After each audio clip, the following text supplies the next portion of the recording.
пятницу, в общем-то, был достаточно серьезный всплеск, то есть пошла такая, как говорят эпидемиологи, свеча заболеваемости. И достаточно серьезные цифры. Были отдельные учреждения, таких десятка-полтора учреждений, в которых, собственно говоря, численность заболевших перевалила за 30%.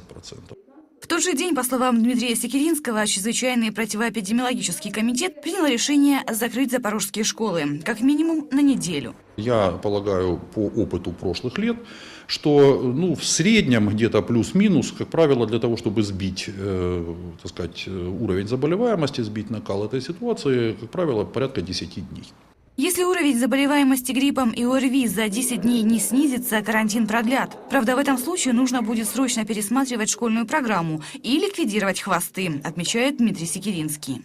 Если карантин продлится дольше, то, видимо, придется принимать какие-то решения по изменению режима работы, прежде всего в 11 классах, потому что 11 классы у нас с 1 мая уже начинают процесс внешнего тестирования независимого, и, соответственно, времени у нас остается мало. Поэтому по всем параллелям классов, кроме выпускных, у меня озабоченности нет. То есть мы за счет интенсификации учебного процесса все догоним, все успеем и все сделаем.